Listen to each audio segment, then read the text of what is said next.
So I'm going to skip a few slides because Bob has addressed it very effectively from a scientific and empirical perspective. You know, there's a serious intent that's been established.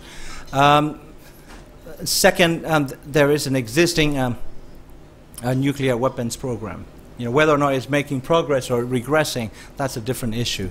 Okay, here are the questions that I need to address as a Burmese, as well as a researcher and an activist.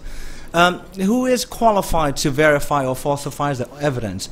So generally, when you say the Burmese junta is going for nuclear, you know, the first thing that springs to mind is how on earth the regime that is incapable of providing the public with Pepsodent toothpaste, you know, will be able to like acquire or get their hands on the nuclear weapons. Seriously, that is the most natural, commonsensical response. We know, you know, how incapable these people are. But the question is, I don't know how many people in this audience today study quantum physics or worked on nuclear program. That's a technical aspect, yeah.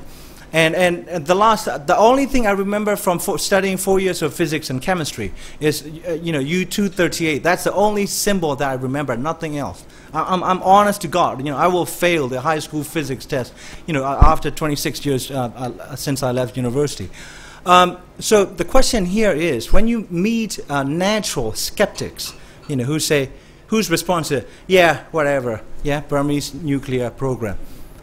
Well, who are you talking to? I mean, like, the kind of sources that will provide you with information are native sources, Burmese speakers. So are you in a position to converse with them, to probe them? In other words, do you have a language competency to basically, you know, interview people and sift through the information that's given to you? And then, do you have access to these facilities? Have you ever set foot in any military compound other than like, you know, rubbing shoulders with Burmese generals or brigadier generals in a diplomatic cocktail parties? I'm trying to establish the fact that there is a serious need for you know, qualifications to verify or falsify this evidence, whether or not it's presented to you by dissidents, army defectors, business person with, you know, eggs to grind against a regime. That's a different issue. The first and foremost, are we qualified? Am I qualified to verify or falsify the information that comes to me? And then second, you know, is if there is an intent, why is the Burmese military going for nuclear when, you know, 6 million or 5 million people are driven out of the country by the economic failures, you know, like living in Thailand or Malaysia, other places, working at, you know, 50% of the daily wages in those societies. And then, you know, what is the evidence to support the allegation one, the intent, and then the program's existence? I think I'm going to skip that bit pretty much because Bob covered that. And then, you know, like, even if you want to, like, if you live in a city, you know, like pickpocketing requires at least like 1 or 2 other accomplices. You know, you can't do this kind of alone. This is like pickpocketing, yeah? And this is a nuclear program, a massive program.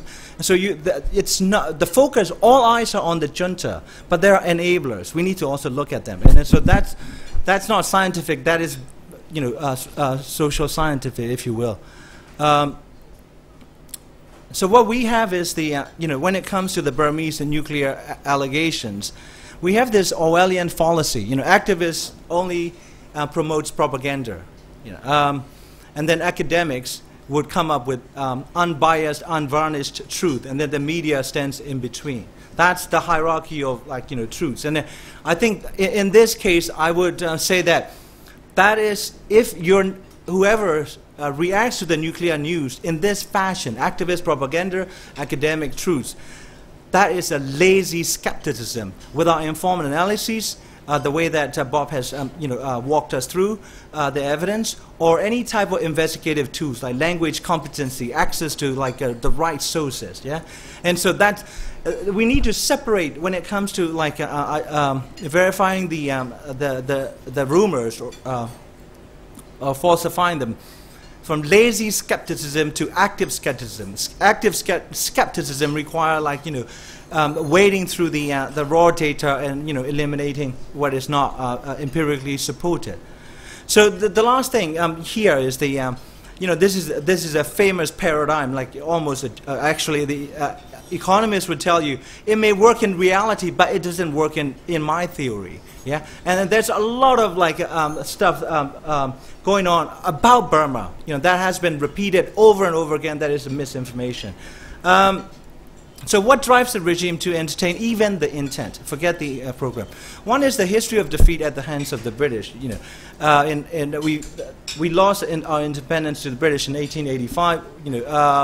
And so the die-hard nationalists, all throughout history, attribute the loss of sovereignty and the kingdom to basically inferior army, inferior technology. So technology ranks very, very high in the minds of the Burmese militarists. That's the number one historical background. And then in the contemporary world politics, North Korea is basically exemplary rogue state.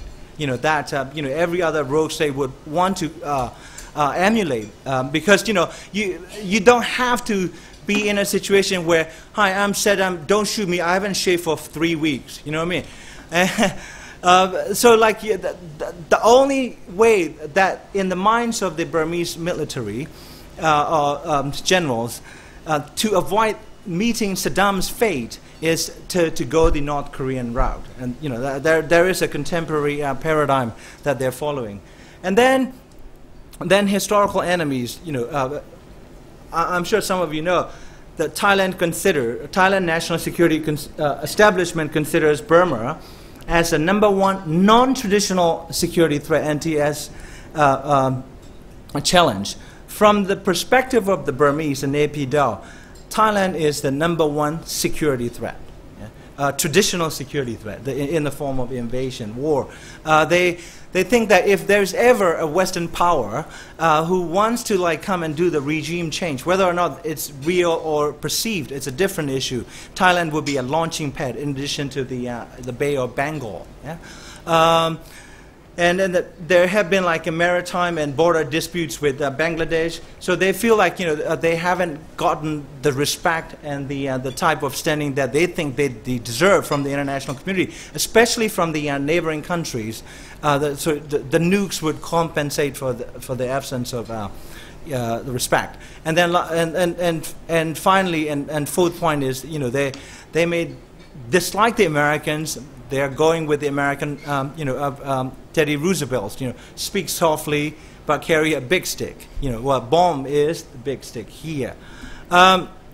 So I think that there are different sources, SPDC, cronies, military sources, people who train in Moscow. And SIGN, by the way, is one of, I would say, half a dozen Moscow-trained PhD dropouts or masters or PhD candidates that have defected. And SIGN is the only one that have come forward and spoke on camera. And there are other people as well. And all of this, I think one thing that Bob didn't mention because he wasn't going into the detail of the intent. If you look at the Burmese junta's official stated objective, the nuclear program is towards peaceful ends and for medical research, yeah? And that's what, what the state claims. But if you look at the number of basically the percentage or the ratio of military engineers, civilian engineers, and the doctors who train in Russia, it's less than 5% of annual, batch that is being sent to, say, Moscow and other cities in Russia, constitutes or is made up of military doctors. Yeah? And then interestingly, we call them military engineers. But as far as the Burmese regime, or for that matter, for the Russian government, there are no military officers, or no military engineers training institutions in Russia. They all carry forged civilian diplomas. they were given forged civilian identities. There's absolutely no military officer, as far as 2 official records from Russia and from Burma. There is a complete essence of Ministry of Health involvement. You know, like Bob may have mentioned that Ministry of Science and Technology, and then Ministry of Defense, and maybe like Ministry of Energy. There are 3 line ministries that are involved in this business. But for a medical research program to have absolutely no Ministry of Health involvement, that is, you know, that would raise the first alarm. Then this is the breakdown. I work with some of the people who studied in Moscow, and this is the closest we can come up with. You know, the annual intake, the program is supposed to be for 10 years, starting in 2001. DSA means Defense Services Academy, where military officers are given a pure basic science program, chemistry, physics, mathematics. And then DSTA, Defense Services Technological Academy, that's where engineers are trained. And so, you know, and then DSMA, Defense Services Medical Academy. So if you compare the number of annual, students that go over to Russia, say like average like 300, say like 350 to like 500, and consistently every year you've got a sprinkling of, you know, people with a medical background, 20 out of say 500. That's, you know, I mean, like, you do the math. And then these people, they don't have, prior to being sent to Moscow, these doctors, Burmese military doctors, had no Russian language competency. And they're for the first year, they're enrolled in language program in Moscow and other places. For the next 6 months, you know, they will be assigned as, say, what we call in Burma house surgeon, or, you know, the residency, the American equivalent of residency. And then all these guys spent a year and a half in Moscow and other places, and they returned to Burma. I'm talking about 2020, these doctors who are supposed to be, training in these like nuclear medical research programs, but they came back with absolutely no training. So even their own like mother units are requiring them to redo master's degree, or like they're assigned to battalion medical units.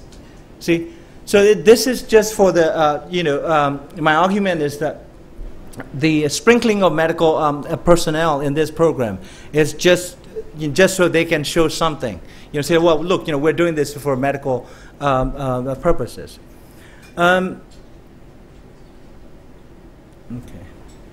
Okay. Finally, I think what is important here is to contextualize this nuclear/missile program. And Sine was involved in the missile factory, as I understand it, and then there is a nuclear program. But they're not isolated programs. There are about 20 plus what the Ministry of Defense called defense industries, DI number 1 to 20, and a couple of DIs, Bob and others haven't been able to locate, geographically. So there's a massive weaponization program going on in a country that ranks, almost at the bottom of every single socioeconomic development, corruption, environmental indexes. From like a liberal left wing to right wing, think tanks would come up, or like entities like World Bank or UNDP. They would rank Burma almost at the bottom of just about every single dimension of nation building. And yet we have a regime that is spending massive amount of human resources, mental energy, as well as financial resources for weaponization projects. And there are quite a few players, and some of them may be aware of what they're doing. Some of them may be unwitting players. Say, for instance, we were just earlier looking at the map of, say, fiber optics accessibility across the country. Yeah? Siemens of Germany, as well as some French companies, whose names have slipped my mind, were involved in laying the fiber optics infrastructure, and that is so critical for any type of secure communication, for scientific or military or security. And then you've got In the case of Burma, what is interesting is that, you know, there's involvement from both South and North.